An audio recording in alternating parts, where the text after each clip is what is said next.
अस्सलामुअलैकुम। मेरा नाम है साद फ़ारूक ख़ान और आप लोग सुन रहे हैं क़िस्सा स्टेशन। आज क़िस्सा स्टेशन में हम आपके लिए जो अफ़साना लेकर आए हैं उसका नाम है बादशाहत का ख़ात्मा और इसको लिखा है सादत हसन मंटो ने। अगर आपको ये अफ़साना अच्छा लगे तो इस चैनल को ज़रूर सब्सक्राइब कीजिएगा क्योंकि ये आपका अपना क़िस्सा स्टेशन है। टेलीफ़ोन की घंटी बजी। मनमोहन पास ही बैठा था। उसने रिसीवर उठाया और कहा, हेलो 44457।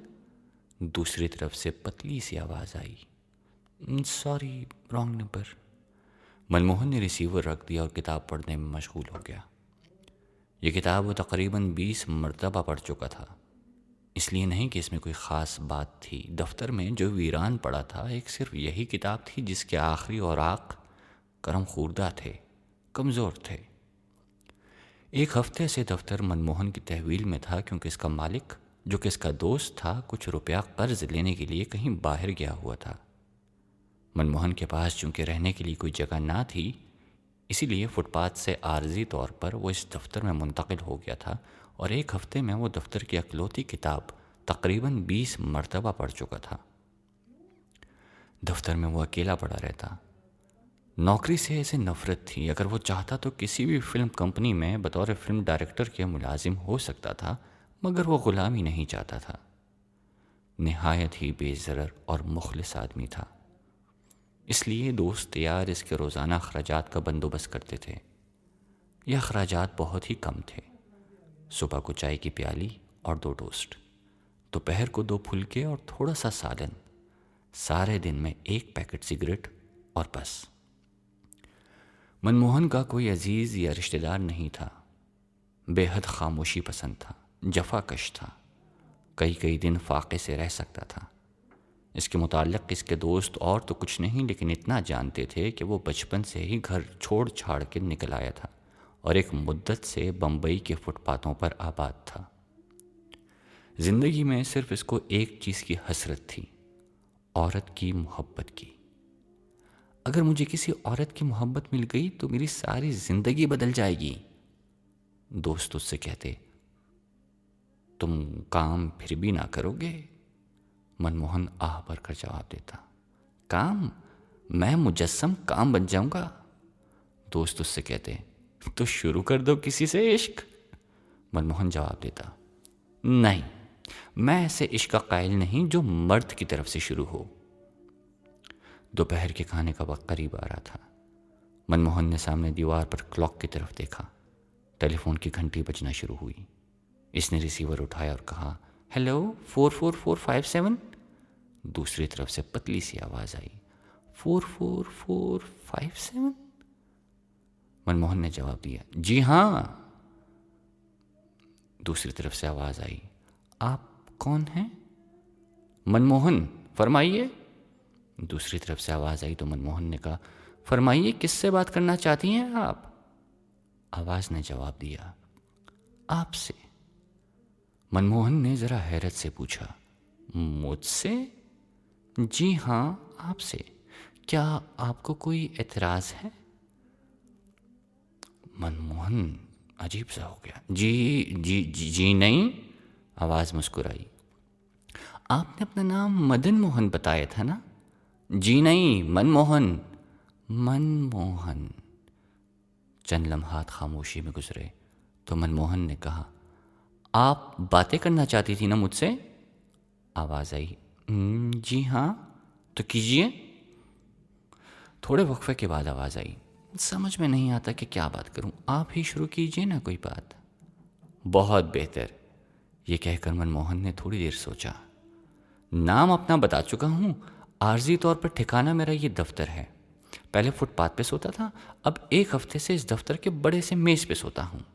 आवाज़ मुस्कुराई, फुटपाथ पर आप क्या मसहरी लगा के सोते थे? मनमोहन हंसा। इससे पहले कि मैं आपसे मज़ीद गुफ्तगू करूँ, मैं ये बात वाज़ेह करना चाहता हूँ कि मैंने कभी झूठ नहीं बोला। फुटपाथों पर सोते मुझे एक ज़माना हो गया है। ये दफ्तर तकरीबन एक हफ्ते से मेरे कब्ज़े में है और आजकल ऐश कर रहा हूँ। आवाज़ मुस्कुराई, कैसी ऐश? मनमोहन ने जवाब दिया, एक किताब मिल गई थी यहाँ से, आखिरी औराक गुम है लेकिन मैं इसे 20 मरतबा पढ़ चुका हूँ। सालम किताब कभी हाथ लगी तो मालूम होगा कि हीरो हीरोइन के इश्क का अंजाम क्या हुआ। आवाज़ हंसी। आप बड़े दिलचस्प आदमी हैं। मनमोहन ने तकल्लुफ से कहा, आपकी ज़रा नवाजी है। आवाज़ ने थोड़े तवक्कुफ के बाद पूछा, आपका शुगल क्या है?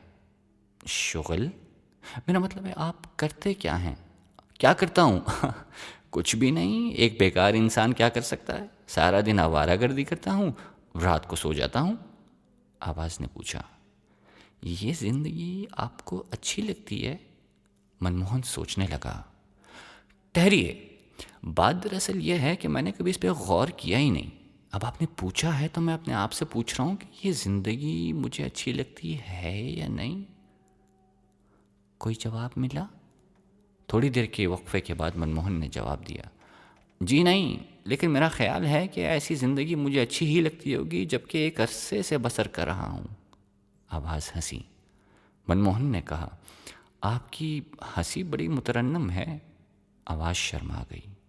शुक्रिया, और सिलसिला गुफ्तगू मुनक़ता कर दिया। मनमोहन थोड़ी देर रिसीवर हाथ में लिए खड़ा रहा, फिर मुस्कुरा कर इसे रख दिया और दफ्तर बंद करके चला गया। दूसरे रोज़ सुबह 8 बजे, जबकि मनमोहन दफ्तर के बड़े से मेज़ पे सो रहा था, टेलीफोन की घंटी बजना शुरू हुई। जमाइयाँ लेते हुए इसने रिसीवर उठाया और कहा, हेलो, 44457।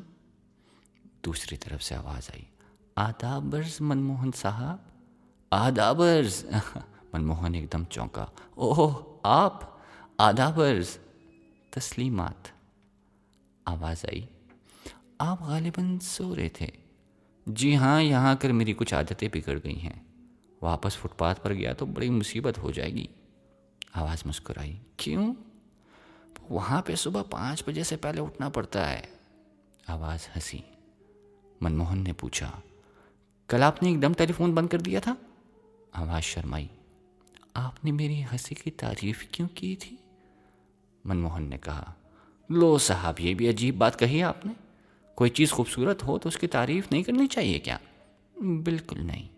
ये शर्त आप मुझ पे आयद नहीं कर सकती। मैंने आज तक कोई शर्त अपने ऊपर आयद नहीं होने दी। आप हंसेंगी तो मैं ज़रूर तारीफ़ करूँगा। मैं टेलीफोन बंद कर दूँगी। हाँ तो बड़े शौक़ से कीजिए। आपको मेरी नाराज़गी का कोई ख्याल नहीं? मैं सबसे पहले अपने आप को नाराज़ नहीं करना चाहता। अगर मैं आपकी हंसी की तारीफ़ ना करूं तो मेरा ज़ौक़ मुझसे नाराज़ हो जाएगा, और ये ज़ौक़ मुझे बहुत अजीज़ है। थोड़ी देर खामोशी रही। इसके बाद दूसरी तरफ से आवाज़ आई, माफ़ कीजिएगा, मैं मुलाज़मत से कुछ बात कर रही थी। हाँ, आपका ज़ौक़ आपको बहुत अजीज़ है, तो ये बताइए आपको शौक़ किस चीज़ का है? क्या मतलब? यानी कोई शुगल, कोई काम? मेरा मतलब है आपको आता क्या है? मनमोहन हंसा। कोई काम नहीं आता, फोटोग्राफी का थोड़ा सा शौक़ है बस। ये बहुत अच्छा शौक़ है, पर इसकी अच्छाई या बुराई का तो मैंने कभी सोचा नहीं। आवाज़ ने पूछा, कैमरा तो आपके पास बहुत अच्छा होगा। मनमोहन हंसा। मेरे पास अपना कोई कैमरा नहीं है, दोस्त से मांग के शौक़ पूरा कर लेता हूँ। अगर मैंने कभी कुछ कमाया तो एक कैमरा मेरी नज़र में है, वो ख़रीदूँगा। आवाज़ ने पूछा, कौन से कैमरा? मनमोहन ने जवाब दिया, एग्जेक्टा रेफ्लेक्स कैमरा है, मुझे बहुत पसंद है। थोड़ी देर खामोशी रही। उसके बाद आवाज़ आई, मैं कुछ सोच रही थी। हाँ, क्या? आपने मेरा नाम पूछा, न टेलीफोन नंबर दरियाफ्त किया। मुझे इसकी ज़रूरत ही महसूस नहीं हुई। क्यों? नाम आपका कुछ भी हो, क्या फ़र्क पड़ता है? आपको मेरा नंबर मालूम है, बस ठीक है। आप अगर चाहेंगी तो मैं आपको टेलीफोन करूं तो आप मुझे अपना नंबर भी बता देंगी। मैं नहीं बताऊंगी। अरे साहब, ये भी खूब रही, मैं जब आपसे पूछूंगा ही नहीं तो बताने या ना बताने का सवाल कहाँ से पैदा होता है? आवाज़ मुस्कुराई, आप बहुत अजीबोगरीब आदमी हैं। मनमोहन मुस्कुराया, जी हाँ, कुछ ऐसा ही आदमी हूँ। चंद सेकंड खामोशी रही। आप फिर कुछ सोचने लगी? जी हाँ, कोई और बात इस वक्त सूझ नहीं रही थी। हाँ तो टेलीफोन बंद कर दीजिए फिर सही। आवाज़ किसी कदर तीखी हुई, आप बहुत रूखे आदमी हैं, बंद कीजिए टेलीफोन। लीजिए, मैं बंद करती हूँ। मनमोहन ने रिसीवर रखा और मुस्कुराने लगा। आधे घंटे के बाद जब मनमोहन हाथ धोकर कपड़े पहनकर बाहर निकलने के लिए तैयार हुआ तो टेलीफोन की घंटी बजी। इसने रिसीवर उठाया और कहा 44457। आवाज़ आई, मिस्टर मनमोहन। मनमोहन ने जवाब दिया, जी हाँ मनमोहन, इरशाद।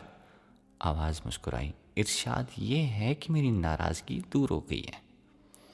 मनमोहन ने बड़ी शगुफ्तगी से कहा, मुझे बड़ी खुशी हुई। नाश्ता करते हुए मुझे ख्याल आया कि आपके साथ बिगाड़नी नहीं चाहिए। हाँ, आपने नाश्ता कर लिया? जी नहीं, बाहर निकलने ही वाला था कि आपने टेलीफोन किया। ओह, तो आप जाइए। जी नहीं, मुझे कोई जल्दी नहीं है, मेरे पास आज पैसे भी नहीं हैं इसलिए ख्याल है कि आज नाश्ता नहीं होगा। आपकी बातें सुन आप ऐसी बातें क्यों करते हैं? मेरा मतलब ऐसी बातें आप इसलिए करते हैं कि आपको दुख होता है? मनमोहन ने एक लम्हा सोचा। जी नहीं, मेरा अगर कोई दुख दर्द है तो मैं इसका आदी हो चुका हूँ। आवाज़ ने पूछा, मैं कुछ रुपए आपको भेज दूँ? मनमोहन ने जवाब दिया, भेज दीजिए, मेरे फाइनेंसरों में एक आपका इजाफा भी हो जाएगा। नहीं, मैं नहीं भेजूंगी। आपकी मर्जी, मैं टेलीफोन बंद करती हूँ। बहुत बेहतर। मनमोहन ने रिसीवर रख दिया और मुस्कुराता हुआ दफ्तर से निकल गया। रात को 10 बजे के करीब वापस आया और कपड़े बदलकर मेज़ पर लेटकर सोचने लगा कि ये कौन है जो इसे फ़ोन करती है। आवाज़ से सिर्फ इतना पता चलता है कि जवान है, हंसी बहुत ही मुतरन्निम है। गुफ्तगू से ये साफ जाहिर है कि तालीम याफ्ता और मुहज़्ज़ब है। बहुत देर तक वो इसके बारे में सोचता रहा। उधर क्लॉक ने 11 बजाए, इधर टेलीफोन की घंटी बजी। मनमोहन ने रिसीवर उठाया। हेलो, दूसरी तरफ से आवाज़ आई, मिस्टर मनमोहन। जी हाँ मनमोहन, इरशाद। इरशाद ये है कि मैंने आज दिन में कई मरतबा रिंग किया। आप कहाँ गायब थे? साहब बेकार हूँ, लेकिन फिर भी काम पे जाता हूँ। किस काम पे? आवारागर्दी। वापस कब आए? 10 बजे। अब क्या कर रहे थे? मेज़ पर लेटा आपकी आवाज़ से आपकी तस्वीर बना रहा था। बनी? जी नहीं। बनाने की कोशिश ना कीजिए, मैं बड़ी बदसूरत हूँ। माफ़ कीजिएगा, लेकिन अगर आप वाकई बदसूरत हैं तो टेलीफोन बंद कर दीजिए। बदसूरती से मुझे नफ़रत है। आवाज़ मुस्कुराई, ऐसा है तो चलिए, मैं खूबसूरत हूँ, मैं आपके दिल में नफ़रत नहीं पैदा करना चाहती। थोड़ी देर खामोशी रही। मनमोहन ने पूछा, कुछ सोच रही हैं आप? आवाज़ चौंकी। जी नहीं, मैं आपसे पूछने वाली थी कि सोच लीजिए, अच्छी तरह सोच लीजिए। आवाज़ हंस पड़ी। आपको गाना सुनाऊं? ज़रूर। ठहरिए। गला साफ करने की आवाज़ आई और फिर गालिब की गज़ल शुरू हुई। सहगल वाली नई धुन थी, आवाज़ में दर्द और खुलूस था। जब गज़ल ख़त्म हुई तो मनमोहन ने दाद दी, वाह बहुत खूब, ज़िंदा रहो। आवाज़ शर्मा गई, शुक्रिया, और टेलीफोन बंद कर दिया। दफ्तर के बड़े मेज़ पर मनमोहन के दिलो दिमाग में सारी रात गालिब की वो गज़ल गूंजती रही। सुबह जल्दी उठा और टेलीफोन का इंतज़ार करने लगा।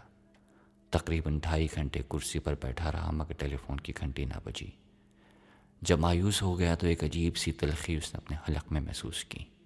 उठकर टहलने लगा। उसके बाद मेज़ पर लेट गया और कोड़ने लगा। वही किताब जिसको वो मुतद्दद बार पढ़ चुका था उठाई और वर्क गर्दानी शुरू कर दी। यूं ही लेटे लेटे शाम हो गई। तकरीबन 7 बजे टेलीफोन की घंटी बजी। मनमोहन ने रिसीवर उठाया और तेज़ी से पूछा, कौन है? आवाज़ आई, मैं। मनमोहन का लहजा तेज रहा। इतनी देर कहाँ थी तुम? आवाज़ लर्जी। क्यों? मैं सुबह से यहाँ झक मार रहा हूँ, नाश्ता किया है, ना दोपहर का खाना खाया है, हालांकि मेरे पास पैसे भी थे आज। आवाज़ आई, मेरी जब मर्जी होगी तब टेलीफोन करूँगी। आप? मनमोहन ने बात काट कर कहा, देखो जी, ये सिलसिला बंद करो। टेलीफोन करना है तो एक वक्त मुकर्रर करो, मुझसे इंतज़ार बर्दाश्त नहीं होता। आवाज़ मुस्कुराई, अच्छा आज की माफ़ी चाहती हूँ, कल से बाकायदा सुबह और शाम फ़ोन आया करेगा आपको। हाँ ये ठीक है। आवाज़ हंसी, मुझे मालूम नहीं था कि आप इस कदर बिगड़े दिल हैं। मनमोहन मुस्कुराया, माफ़ करना यार, इंतज़ार से मुझे कोफ्त होती है, और जब मुझे किसी बात से कोफ्त होती है तो अपने आप को सज़ा देना शुरू कर देता हूँ। वो कैसे? बस सुबह तुम्हारा टेलीफोन ना आया, चाहिए तो ये था कि मैं चला जाता, लेकिन बैठा दिन भर अंदर ही अंदर कोड़ता रहा। बचपना है साफ। आवाज़ हमदर्दी में डूब गई, काश मुझसे ये गलती ना होती, मैंने कस्तन सुबह टेलीफोन नहीं किया। क्यों? ये मालूम करने के लिए कि आप इंतज़ार करेंगे या नहीं। मनमोहन हंसा। बहुत शरीर हो तुम। अच्छा अब टेलीफोन बंद करो, अब मैं खाना खाने जा रहा हूँ। बेहतर। कब तक लौटिएगा? आधे घंटे तक। मनमोहन आधे घंटे के बाद खाना खाकर लौटा तो उसने फ़ोन किया। देर तक दोनों बातें करते रहे। उसके बाद उसने गालिब की एक और गज़ल सुनाई। मनमोहन ने दिल से दाद दी और फिर टेलीफोन का सिलसिला मुनक़ता हो गया।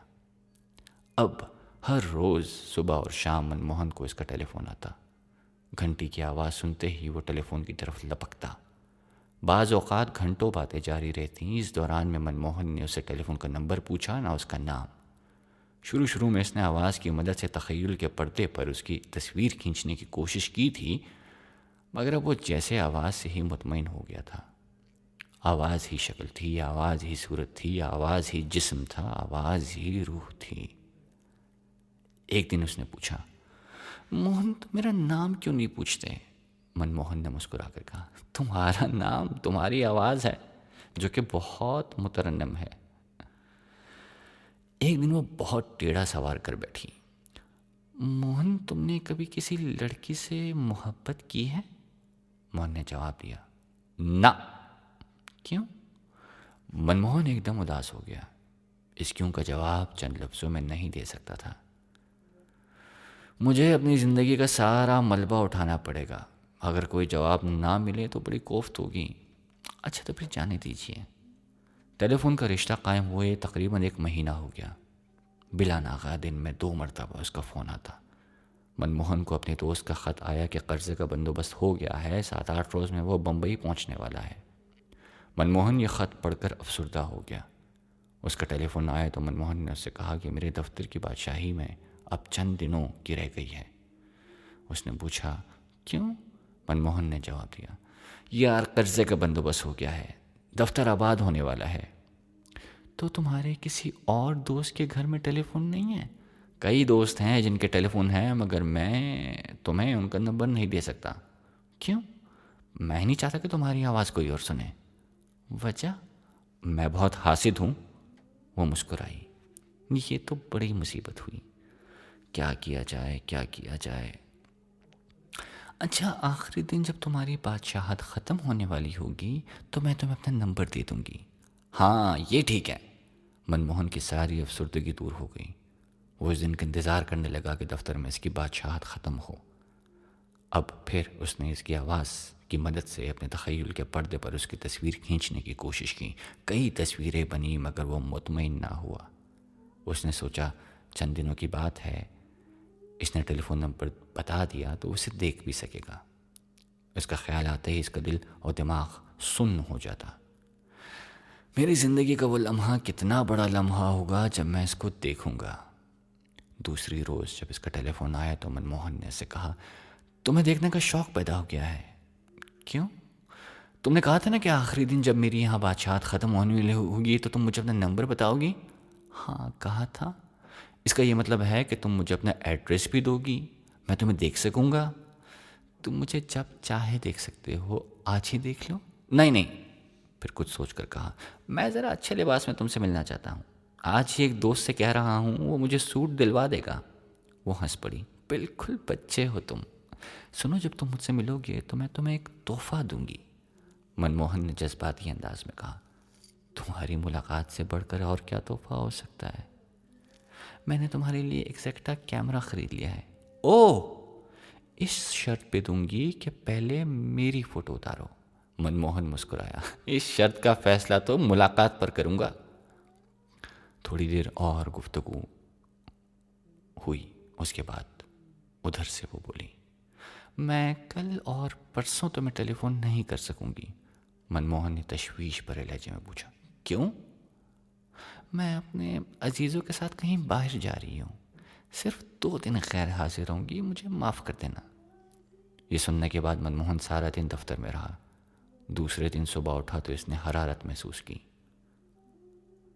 इसने सोचा कि शायद ये इसलिए कि उसका टेलीफोन नहीं आया, लेकिन दोपहर तक हरारत तेज़ हो गई, बदन तपने लगा, आंखों से शरारे फूटने लगे। मनमोहन में इस पर लेट गया। प्यास बार बार सताती थी। उठता और नल से मुंह लगाकर पानी पीता।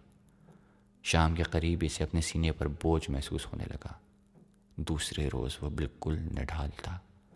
सांस बड़ी दिक्कत से आता था। सीने की दुखन बढ़ गई थी।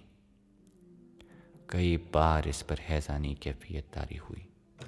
बुखार की शिद्दत में वो घंटों टेलीफोन पर अपनी महबूब आवाज़ के साथ बातें करता रहा। शाम को उसकी हालत बहुत ज़्यादा बिगड़ गई। धुंधलाई हुई आंखों से उसने क्लॉक की तरफ देखा। इसके कानों में अजीब व गरीब आवाज़ें गूंज रही थीं, जैसे हज़ार टेलीफोन बोल रहे हैं। सीने में घुंघरू बज रहे थे। चारों तरफ आवाज़ें ही आवाज़ें थीं। चुनाचे जब टेलीफोन की घंटी बजी तो उसके कानों तक इसकी आवाज़ न पहुंच सकी। बहुत देर तक घंटी बजती रही। एकदम मनमोहन चौंका। इसके कान अब सुन रहे थे। लड़खड़ाता हुआ उठा और टेलीफोन तक गया। दीवार का सहारा लेकर इसने कांपते हुए हाथों से रिसीवर उठाया और खुश्क होंठों पर लकड़ी जैसी जुबान फेर कर कहा, हेलो। दूसरी तरफ से वो लड़की बोली, हेलो मोहन। मनमोहन की आवाज़ लड़खड़ाई, हाँ मनमोहन, ज़रा ऊंची बोलो। मनमोहन ने कुछ कहना चाहा मगर इसके हलक में ही खुश्क हो गया। आवाज़ आई, मैं जल्दी आ गई, बड़ी देर से तुम्हें रिंग करी थी, कहाँ थे तुम? मनमोहन का सर घूमने लगा। आवाज़ आई, क्या हो गया तुम्हें?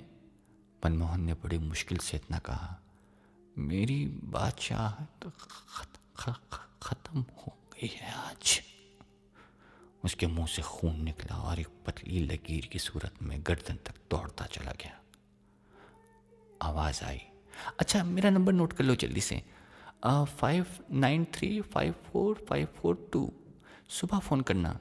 ये कहकर उसने रिसीवर रख दिया। मनमोहन औंधे मुंह टेलीफोन पर गिर पड़ा और उसके मुंह से खून के बुलबुले फूटने लगे। बादशाह का खात्मा हो चुका था।